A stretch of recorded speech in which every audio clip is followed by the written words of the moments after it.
78வது கேள்வி. இங்கே ஒரு எண் வரிசை கொடுத்துட்டு இந்த இடத்துல வர வேண்டிய எண் என்ன அப்படிங்கிறத நம்மளை என்ன செய்ய சொல்லியிருக்காங்க, கண்டுபிடிக்க சொல்லியிருக்காங்க. அதுக்கு முதல்ல 6, 40, 2 இந்த 3 எண்களுக்குமான தொடர்பு என்னங்கிறத கண்டுபிடிச்சா தான் இங்கே வரக்கூடிய எண்ணை நம்மளால் என்ன செய்ய முடியும், கண்டுபிடிக்க முடியும். இப்போ 6ஐயும் 2ஐயும் கூட்டி பாருங்கள். அதாவது முதல் எண்ணையும் கடைசி எண்ணையும் கொடுக்கப்பட்டிருக்கக்கூடிய கேள்வியில் 6ஐயும் 2ஐயும் கூட்டணும் அப்படின்னா நமக்கு 8 கிடைக்கும். இந்த 8 கூட இந்த 40 வர்றதுக்கு நம்ம முயற்சி செஞ்சு பார்த்தோம் அப்படின்னம்னா 5ஆல் பெருக்கி பார்த்தோம் அப்படின்னம்னா 40 கிடைச்சிரும்.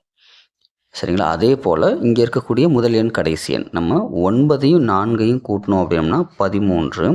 இந்த 13 கூட 5 பெருக்கணும் நமக்கு என்ன கிடைச்சிரும், 65. முதல் எண் 7. அப்போ எந்த எண் கூட கூட்டி அதை வரக்கூடிய எண்ணை 5ஆல் பெருக்கணும்னா 80 வரணும் அப்படின்னு கண்டுபிடிக்கணும். சரிங்களா? 7 கூட 9 கூட்டணும் அப்படின்னம்னா நமக்கு என்ன எண் கிடைக்கும், 16.